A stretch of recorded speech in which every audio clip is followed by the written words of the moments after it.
لله وحده والصلاة والسلام على من لا نبي بعده وبعد.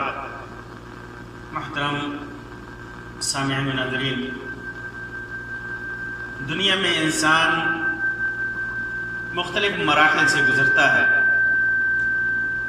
بسا اوقات انسان کے پاس بے شمار دولت ہوتی ہے، روپیہ پیسہ، زمین جائیداد، کھانے پینے کی چیزیں وافر مقدار میں اس کے پاس ہوتی ہیں. اور کبھی ایسا بھی ہوتا ہے کہ انسان فقر و فاقہ کا شکار ہو جاتا ہے. یہ ساری چیزیں اس کے پاس ختم ہو جاتی ہیں. نتیجہ بھوکمری تک پہنچتا ہے. ایسے موقع سے انسان کو کیا کرنا چاہیے؟ ایسے موقع سے انسان کو کیا کرنا چاہیے؟ اس سلسلے میں مذہب اسلام نے بڑی بہترین رہنمائی کی ہے. آپ دیکھیں گے کہ بہت سارے لوگوں کی عادت ہو جاتی ہے مانگنے کی. بہت سارے لوگوں کو مانگنے کی عادت ہو جاتی ہے. تھوڑا سا پیسہ کم ہوا نہیں کہ مانگنا شروع کر دیا. تھوڑا سا کھانا پینا کم ہوا نہیں کہ مانگنا شروع کر دیا. محنت سے جی چرانے لگتے ہیں. بلکہ بسا اوقات یہ دیکھنے میں آتا ہے کہ آدمی کے پاس لاکھوں کی دولت ہے، ہزاروں کی دولت ہے، کھانے پینے کی کمی نہیں ہے، پھر بھی مستقبل کی فکر کرتے ہوئے لوگوں سے مانگتے ہیں. لوگوں سے مانگتے ہیں، بلا ضرورت مانگتے ہیں، بلا ضرورت مانگتے ہیں. اور یہ مانگنا کیا ہے؟ ایک روایت میں سمرہ ابن جندب رضی اللہ تعالیٰ عنہ کی روایت ہے، جسے امام ترمذی نے روایت کیا ہے اور شیخ البانی رحمہ اللہ نے اس کو صحیح قرار دیا ہے. فرماتے ہیں کہ اللہ کے رسول صلی اللہ علیہ وسلم نے ارشاد فرمایا، ان المسألۃ کد یکد بها الرجل وجهه. مانگنا ایک زخم ہے. مانگنا ایک زخم ہے جس سے آدمی اپنا چہرہ زخمی کر لیتا ہے. مانگتا ہے، مانگتے مانگتے اپنا چہرہ زخمی کر لیتا ہے. ایک زخم ہے. مانگنا ایک عیب ہے، ایک بیماری ہے، ایک زخم ہے جس کے ذریعے سے انسان اپنے چہرے کو زخمی کر لیتا ہے. سوائے اس آدمی کے کہ آدمی حاکم سے مانگے. حاکم سے مانگے، جیسے بیت المال میں، جیسے بیت المال کی طرف رجوع کرے. اگر مسلمانوں کے لیے انتظام ہے، غریبوں اور محتاجوں کے لیے انتظام ہے بیت المال کا، اور وہاں سے وہ لے سکتا ہے، حکومت اسے دے رہی ہے، تو حاکم سے مانگے. یا الا ان يسأل الرجل سلطانا او امر في امر او في امر لا بد منه او في امر، یعنی ایسے معاملے کام کے لیے مانگے جو ضروری اور ناگزیر ہو. فی امر لا بد منہ ہو، ضروری ہو، ناگزیر ہو، ایسے کام کے لیے مانگے، تبھی مانگے، ورنہ نہ مانگے. مانگنا یہ ہے، مانگنا ایک زخم ہے، ایک عیب ہے انسان کے لیے. لیکن آدمی جب اس کا عادی ہو جاتا ہے تو بار بار لوگوں کے سامنے ہاتھ پھیلاتا ہے، اور ہاتھ پھیلا کر کے اپنی عزت کو، اپنی آبرو کو خراب کر لیتا ہے، بدنام کر لیتا ہے خود کو، یہاں تک کہ لوگ اسے دینے سے پرہیز کرنے لگتے ہیں. تو یہ آدمی کی عادت بن جاتی ہے. لیکن ایسی حالت میں کرنا کیا چاہیے؟ ایسی حالت میں جب انسان فقر اور فاقہ کا محتاج ہو جائے اور فقر و فاقہ کو پہنچ جائے اور پیسے کا محتاج ہو جائے، کھانے پینے کا محتاج ہو جائے، تو کس سے مانگے؟ کیا کرے؟ کیا کرے؟ تو ایسی صورت میں ایک بہت ہی بہترین روایت ہے عبداللہ ابن مسعود رضی اللہ تعالیٰ عنہ کی. اس روایت کو امام ابو داؤد نے، امام ترمذی نے اور امام احمد نے روایت کیا ہے. شیخ البانی رحمۃ اللہ علیہ نے اس روایت کو بعض الفاظ کے ساتھ صحیح قرار دیا ہے. وہ روایت کیا ہے؟ فرماتے ہیں کہ اللہ کے رسول صلی اللہ علیہ وسلم نے ارشاد فرمایا، من اصابته فاقة فانزلها بالناس لم تصد فاقته ومن انزلها بالله اوشک اللہ لہ بالغنا اما بموت عاجل او غنى عاجل، کہ جس آدمی کو فاقہ پہنچے اور وہ فاقہ فانزلها بالناس، لوگوں سے کے سامنے اسے ظاہر کرتا ہے، لوگوں کے سامنے اس فاقے کو ظاہر کرتا ہوتا ہے نا۔ بعض لوگ اپنے فقر و فاقہ کا رونا دھونا شروع کر دیتے ہیں، بہت سارے لوگوں کو معاشرے میں دیکھا جاتا ہے تو تھوڑی سی پریشانی ہوئے اور نہیں بھی ہوئے پھر بھی لوگوں کو دکھانے کے لیے اپنے فقر و فاقہ اور محتاجی کا رونا دھونا دیتے، میرے پاس کیا ہے، میرے پاس کچھ نہیں، بجائے اس کے کہ اللہ کا شکر ادا کرنا چاہیے، وہ لوگوں کے سامنے اپنے فقر کا، اپنے فاقے کا رونا روتے ہیں، اپنے غریبی کا، اپنے محتاجی کا رونا روتے ہیں، لوگوں کے سامنے ظاہر کرتے ہیں۔ تو فاقہ جسے ہو اور لوگوں کے سامنے ظاہر کرے، حقیقی معنوں میں فاقہ ہے، حقیقی معنوں میں پریشانی ہے، حقیقی معنوں میں تنگ دستی ہے، تو ایسا آدمی لوگوں کے سامنے ظاہر کرے اور لوگوں سے امید لگائے، لوگوں سے مانگے، تو اس کا فاقہ ختم نہیں ہوگا، اس کا فاقہ ختم نہیں ہوگا، اس کا فاقہ بڑھتا جائے گا۔ اگر کسی وقتی طور پر اس کی ضرورت پوری بھی ہو جاتی ہے تو پھر اس سے زیادہ سخت دوسری ضرورتیں اس کے سامنے آئیں گی۔ ایک ضرورت کے لیے لوگوں کے سامنے ہاتھ پھیلایا، لوگوں سے مانگا، لوگوں کو اس کا اصلی کفیل بنا دیا، تو ایک ضرورت وقتی طور پر اس کی پوری ہو جائے گی، لیکن دوسری ضرورتیں اس کے سامنے منہ پھاڑے کھڑی ہو جائیں گی، دوسری پریشانی اس کے سامنے کھڑی ہو جائے گی، اور پھر اس کی ضرورت ایسے ہی چلتی رہے گی، ایسے ہی اس کا مسئلہ چلتا رہے گا۔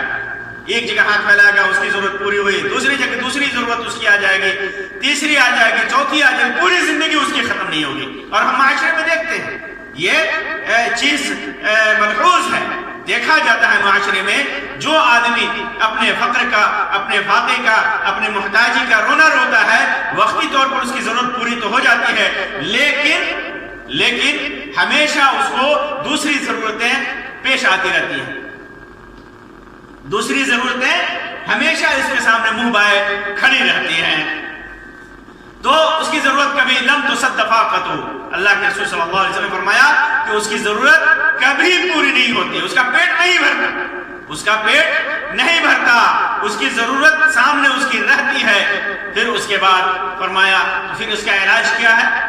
وَمَنْ أَنزَلَهَا بِاللَّهِ، لیکن آدمی اللہ کے سامنے ظاہر کرے، اللہ سے مانگے، اللہ سے مانگے، اللہ سے اس فقر و فاقہ اور محتاجی کے دور ہونے کی دعا مانگے، تو اوشک اللہ بالغنا، قریب ہے کہ اللہ تبارک و تعالیٰ اسے بے نیاز کر دے، اس کی ضرورت پوری کر دے، قریب ہے کہ اس کی ضرورت پوری کر دے۔ کہیں نہ کہیں سے اللہ رزاق ہے، اللہ مدبر ہے، اللہ حاکم ہے، اللہ بہترین جاننے والا ہے، وہ دعاؤں کو سننے والا ہے، وہ بندوں کے اوپر رحم کرنے والا ہے۔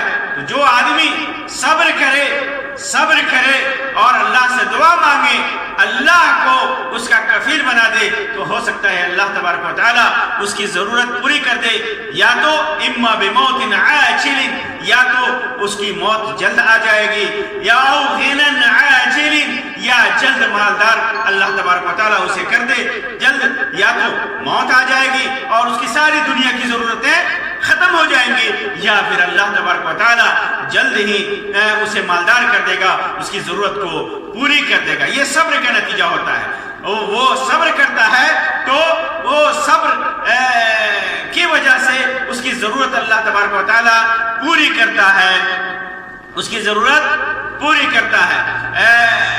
آدمی دوسروں کے سامنے جب ہاتھ پھیلاتا ہے تو اس کی ضرورت پوری نہیں ہوتی۔ دنیا میں اللہ تبارک و تعالیٰ رزق عطا فرماتا ہے اس کو، اور آخرت میں ثواب سے نوازتا ہے۔ تو حاجت و ضرورت کے وقت، محتاجی کے وقت انسان کو اللہ تبارک و تعالیٰ کی طرف رجوع کرنا چاہیے، فوراً کسی کے پاس ہاتھ نہیں پھیلانا چاہیے، لوگوں کے سامنے اپنی مجبوریوں کا رونا دھونا نہیں کرنا چاہیے، اپنے مجبوریوں کا ڈھنڈورا نہیں پیٹنا چاہیے۔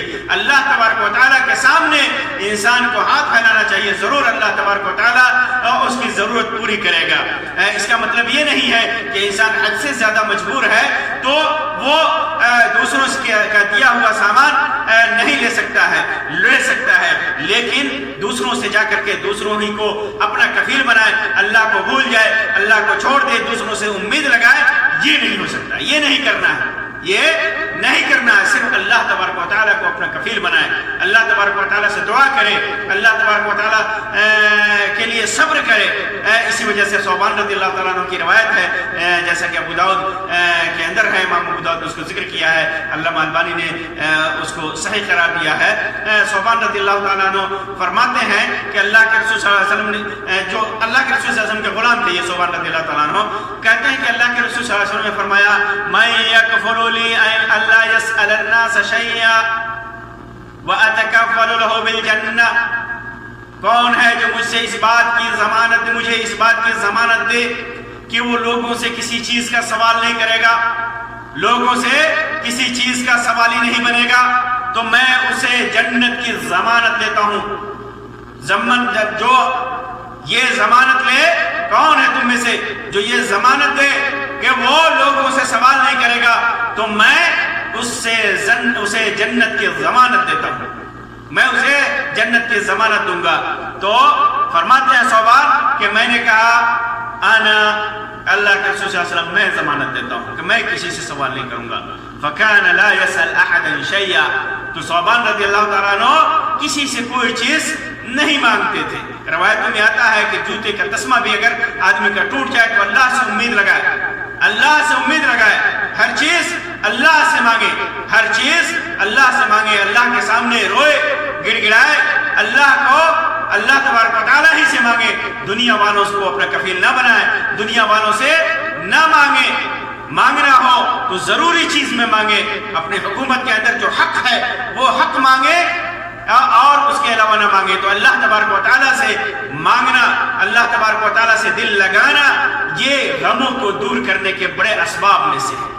دنیا اور آخرت کے غم ہیں، دنیا آخرت کی مصیبتیں ہیں، کرب و علم ہے، یہ ساری چیزوں میں، فقر و فاقہ میں، محتاجی میں انسان دل لگائے تو اللہ تبارک و تعالیٰ سے، انسان مانگے تو اللہ تبارک و تعالیٰ سے صبر کرے، دنیا والوں کے سامنے اپنے فقر و فاقہ کا ڈھڈورا نہ پیٹے، دنیا والوں کو اپنی ضرورتوں کو دنیا والوں کے سامنے محتاج نہ بنائے، دنیا والوں کے سامنے اسے واضح نہ کرے جب تک کہ اضطراری حالت اس کے سامنے نہ آ جائے، جب تک اس کے اضطراری حالت نہ آ جائے۔ اگر وہ انسان ایسا کرتا ہے، اللہ کو ضامن بناتا ہے، اللہ تبارک و تعالیٰ کو کفیل بناتا ہے، اللہ کے سامنے روتا ہے، اللہ کے سامنے گڑ گڑاتا ہے، اللہ سے دعا کرتا ہے، صبر کرتا ہے، تو پھر اللہ تبارک و تعالیٰ اس کے ہم کو، اس کے غم کو، اس کی مصیبت کو، اس کے فقر کو، اس کے فاقہ کو سب اللہ تبارک و تعالیٰ دور کرے گا۔